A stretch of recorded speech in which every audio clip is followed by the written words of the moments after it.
Assalamu alaikum class 7. Today we will start unit number 14. Unit number 14 है circles, यानी इस unit में हम सर्कल से रिलेटेड सारी इन्फॉर्मेशन के बारे में समझेंगे, पढ़ेंगे, ड्रॉ करेंगे। उसके डिफरेंट कंपोनेंट्स या एलिमेंट्स ऑफ अ सर्कल हम ये स्टडी करेंगे। सो सर्कल आपके पास सबसे पहले क्या है, is a plane figure consisting of points that lie at same distance from its centre. Circle एक ऐसा प्लेन है जो ऐसा प्लेन, जैसे यहाँ पे एग्जांपल आपसे यहाँ से बताती हूँ, एक ऐसा प्लेन है जिसमें वो सारे पॉइंट ऐसे होते हैं जो सर्कल के सेंटर से या फिक्स्ड पॉइंट से एक ही डिस्टेंस पे हैं। ये सारे पॉइंट सेम डिस्टेंस से हैं इसके, ठीक हो गया। यानी सर्कल की बाउंड्री इस तरह वेवी शेप में कभी भी नहीं आ सकती। ये प्लेन सरफेस ऐसी है, ऐसे इनक्लोज करते हैं पॉइंट्स को जो किसी फिक्स पॉइंट से कांस्टेंट डिस्टेंस पे मौजूद होते हैं, ठीक हो गया। एक ऐसा प्लेन फिगर जो कंसिस्ट करता है उन्हीं पॉइंट्स को, सिर्फ उन्हीं पॉइंट्स को, that lie at the same distance from its centre, जो उसके सेंटर से सेम डिस्टेंस पे होते हैं। अगर कोई पॉइंट यहाँ पे आउटसाइड ऑफ द सर्कल है तो ये सर्कल में ये वाला पॉइंट नहीं आएगा, क्योंकि इस तक पहुँचने के लिए तो ये यहाँ तक पहुँचना होगा, ऐसे लेट्स सपोज, और इसका डिस्टेंस डिफरेंट होगा। यहाँ पे जो पॉइंट होगा उसका डिस्टेंस और होगा सेंटर से। सारे पॉइंट सिर्फ वही ले सकते हैं जो सेंटर से कांस्टेंट डिस्टेंस पे होते हैं। आप लोग कंपास के बारे में जानते होंगे, जैसे आपको यहाँ पे नज़र भी आ रहा है। कंपास के थ्रू आप लोग सर्कल डिफरेंट रेडियस के ड्रॉ कर सकते हैं, ठीक हो गया। अब ये जो आपने ड्रॉ किया होता है, ये जो बाउंड्री आती है, ये आपके पास outside ring of the circle is known as circumference. ये उसका क्या कहलाता है, सर्कमफेरेंस कहलाता है। नेक्स्ट एलिमेंट्स ऑफ सेट में आपके पास सबसे पहले जो है सेंटर है, वो फिक्स पॉइंट जिसको बेस बना के हम बाकी पॉइंट्स को स्टडी करते हैं। जिस पॉइंट से डिस्टेंस हम बाकी पॉइंट्स का लेते हैं वो सेंटर कहलाता है। ये हमेशा फिक्स्ड पॉइंट होता है on the plane from which the distance of moving points is always कौन सा मूविंग पॉइंट, यानी जो बाद में आने वाले पॉइंट्स हैं उनका इस सेंटर से कांस्टेंट डिस्टेंस है, और इसको हमेशा हम ओ से ही प्रेजेंट करते हैं, इसको नेम ओ ही दिया जाता है। अब सर्कमफेरेंस अभी हमने देखा, ये जो बाउंड्री है, ये जो ट्रेसिंग लाइन है, ये जो लाइन ट्रेस करते हैं हम उस कांस्टेंट डिस्टेंस से जो एक लाइन ट्रेस की जाती है वो सर्कमफेरेंस या बाउंड्री या पेरीमीटर ऑफ द सर्कल कहलाता है, ठीक हो गया। नेक्स्ट रेडियस क्या है, सेंटर से किसी एक पॉइंट तक का जो डिस्टेंस है सर्कमफेरेंस के ऊपर, किसी एक पॉइंट तक का डिस्टेंस। अब ये वाला पॉइंट यहाँ भी अगर मैं ले सकती हूँ सर्कल की बाउंड्री पे, यहाँ पे अगर पॉइंट है तो इसका रेडियस, इसका पॉइंट का और सेंटर तक का डिस्टेंस रेडियस कहलाता है। The distance between the centre and a point on the circumference यानी बाउंड्री पे is called the radius. It is represented by R. यहाँ पे आपको डिफरेंट रेडियस नज़र आ रहे हैं, ओ ए है, ओ सी है, ओ डी है, ओ बी है, ये सारे रेडाई ऑफ द सर्कल या रेडियस डिफरेंट हमें गिवन है। डायामीटर हमारे पास कंप्लीट डिस्टेंस होता है एक पॉइंट से दूसरे पॉइंट तक सर्कल की बाउंड्री पे, सर्कमफेरेंस पे दो पॉइंट्स के दरमियान पूरा डिस्टेंस, ऐसा डिस्टेंस जो सेंटर से गुजर के जाता है, ठीक हो गया। यानी पॉइंट्स तो मैं यहाँ पे और यहाँ पे भी ले सकती हूँ, इसको अगर ज्वाइन करूँगी तो ये हमारे पास डायमीटर नहीं है, क्योंकि ये सेंटर से नहीं गुजरा है। सेंटर पॉइंट से गुजरने वाली जो लाइन होती है और एक साइड से दूसरी साइड तक के पॉइंट को ज्वाइन करवाती है, ये डायमीटर कहलाती है। Diameter is distance between two points on the circumference along a straight line that passes through the center। Diameter को डी से, स्मॉल डी से रिप्रेजेंट किया जाता है, और it is equal to the twice of the radius, ये 2r के, यानी 2 × r। अगर रेडियस आपको पता होता है, रेडियस लेट्स सपोज 5 है, तो डायमीटर ऑब्वियसली 2 टाइम्स इंक्रीज हो जाएगा, 10 हो जाएगा, 5 2 ज़ा 10, ठीक हो गया। नेक्स्ट पेज पे आपके पास सेमी सर्कल है। जब आप डायमीटर ड्रॉ करते हैं, डायमीटर ऐसी स्ट्रेट लाइन थी जो ए बी पॉइंट्स के दरमियान बनी थी और वो सेंटर से गुजरी थी, ये डायमीटर था। तो आप डायमीटर जब ड्रॉ कर लेती हैं तो सर्कल के 2 पार्ट्स बन जाते हैं। दैट इज़ सेमी पार्ट एक साइड पे होता है, हाफ पार्ट एक साइड पे, हाफ पार्ट एक साइड पे। ये आपके पास प्रोटेक्टर की शेप की तरह बन जाती है, ये जैसे आपको कलर्ड फॉर्म में नज़र आ रहा है नीचे, ठीक हो गया। Next, any diameter divides a circle into 2 equal parts. Each part is known as semicircle. Chord क्या होती है? A line segment that joins the end points of an arc. Arc यानी किसी भी सर्कमफेरेंस में किसी ख़ास पोर्शन में ए और बी तक का ये जो बाउंड्री है, इसको जब हम अंदर साइड से मिला देते हैं तो ये जो पोर्शन है जो सर्कल के सेंटर से नहीं गुजरा है लेकिन दो पॉइंट्स को ज्वाइन कर रहा है, जैसे मैंने आपको ये वाला ड्रॉ करके दिखाया था, ये वाला ड्रॉ करके दिखाया था। सो ये आपके पास क्या कहलाता है, कॉर्ड कहलाता है। जैसे यहाँ सी डी है, यहाँ से ए बी है, ये दो डिफरेंट कॉर्ड आ जाते हैं, ठीक है। ये लाइन सेगमेंट है join the end points of an arc is called chord, ठीक हो गया।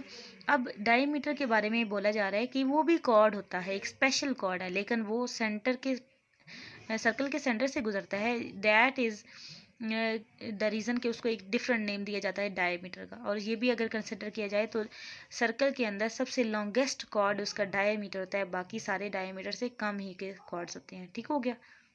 अब यहाँ पे बात हो रही थी आर्क। ये आर्क क्या है, मैंने आपको बोला कि ये जो राउंड शेप में जो हमारा पोर्शन है सर्कमफेरेंस पे, ये राउंड शेप में अगर मैं इतना सा भी पोर्शन लेती हूँ ना सर्कल की बाउंड्री पे, तो ये भी एक आर्क है, छोटी सी आर्क है। तो आर्क एनी सर्कुलर पाथ, ठीक है, या उसकी बाउंड्री पे कर्व्ड सेगमेंट या कर्व्ड पोर्शन जो होता है वो उसका आर्क कहलाती है। यानी पार्ट ऑफ द सर्कमफेरेंस और perimeter of circle is known as arc of the circle. यानी पेरीमीटर या सर्कमफेरेंस का कोई छोटा सा हिस्सा ले लें, यहाँ से यहाँ तक का ले लें, तो ये आर्क कहलाएगा, ठीक हो गया। माइनर आर्क, अगर आपके पास एक सर्कल है इस तरह, आपने यहाँ से यहाँ तक की एक आर्क ए बी कही है, तो ए बी इस साइड पे माइनर आर्क है, जबकि बाकी सारी जो है इसकी मेजर आर्क बन जाएगी, ठीक है हो गया।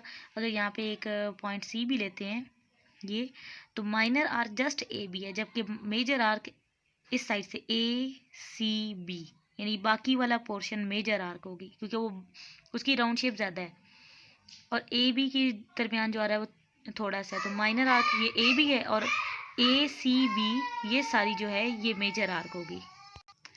अब अगर आपके पास एक माइनर आर्क मेजर आर्क थी और सी से डी तक का पोर्शन उससे मिलाया गया एक कॉर्ड के थ्रू, जब कॉर्ड के थ्रू एक पोर्शन मिलाया गया आर्क का, तो ये जो ग्रीन पोर्शन आया ये इसका माइनर सेगमेंट कहलाए। ये बेसिकली सेगमेंट बना देता है, इसका टू सेगमेंट्स बनाता है, एक वाइट वाला हिस्सा और ये ग्रीन वाला।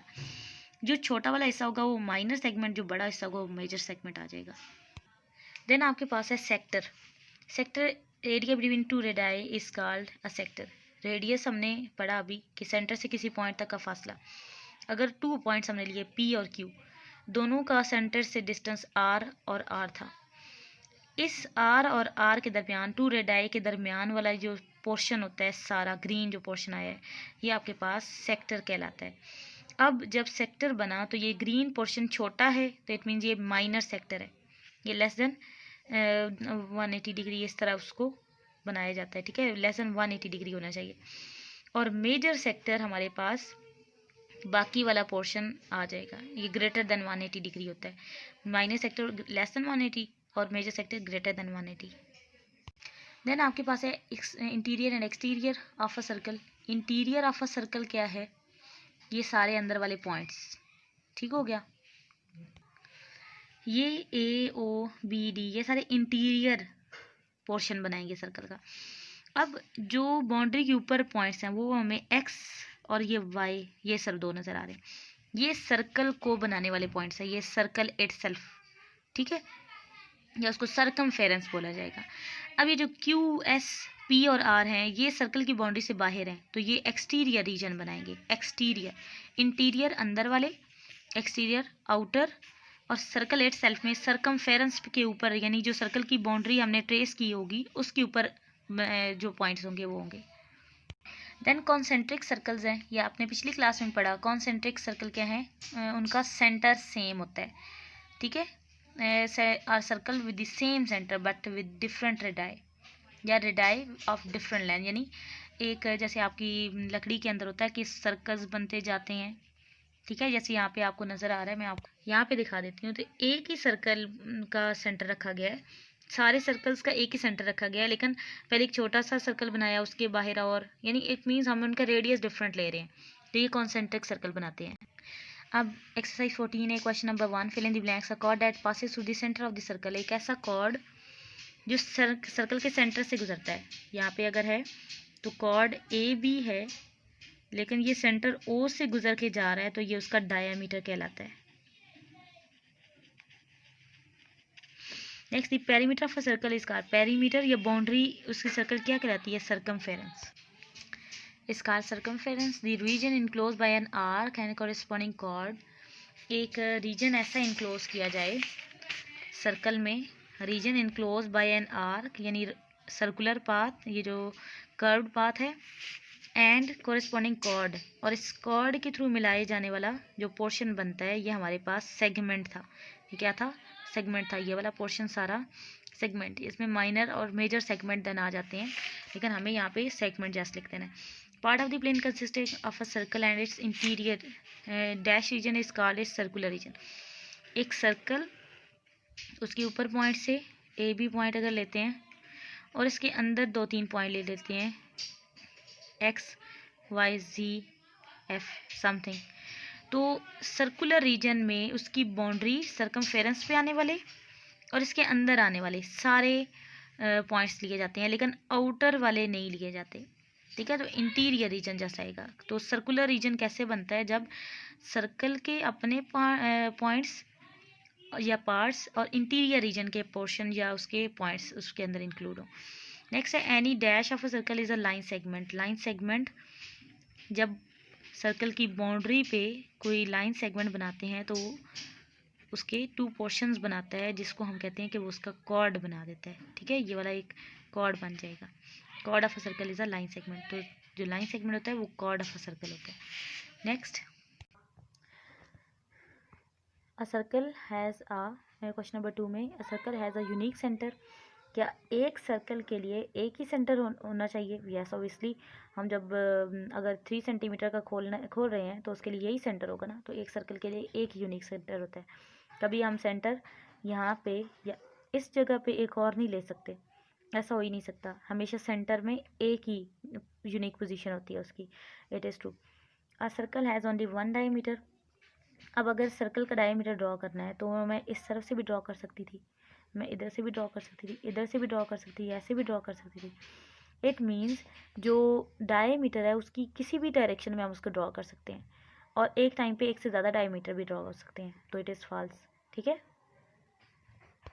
तो री राइटिंग में ओनली 1 पे मैनी लिखते हैं, मैनी डायमीटर हो सकते हैं। Radius of a circle is 1 of its chord. ये भी आपके पास फॉल्स है, क्योंकि रेडियस जो होता है वो सेंटर से किसी एक पॉइंट तक का फासला है, जबकि कॉर्ड क्या था? 2 ऑपोजिट साइड्स पे पॉइंट्स को मिलाने वाला एक लाइन सेगमेंट। तो ये तो हमारे पास है ही हाफ, ये तो सेंटर से रेडियस हमेशा सेंटर तक मिलता है। ठीक है, ये 1 ऑफ की जगह इज़ नॉट इट्स कॉर्ड लिखते हैं। Length of diameter of a circle is double its radius. It is true. जो डायमीटर है, रेडियस अगर इतना है ना, तो डायमीटर फाइंड करने के लिए आप 2 मल्टीप्लाई आर करते हैं, तो डबल ऑफ रेडियस करते हैं। It is true. Arc of a circle which subtend at an angle of 210 degree at the centre is a major arc. एक ऐसी आर्क सर्कल पे जिसका सेंटर से जो एंगल बन रहा है वो 210 डिग्रीज है, तो इट मीन्स 180 से ग्रेटर है ना। तो जो 180 से ग्रेटर आर्क और सबसेंडेड एंगल हमारा आता है 180 से ग्रेटर, वो आपके पास मेजर आर्क के लिए होता है। तो इट इज़ ट्रू।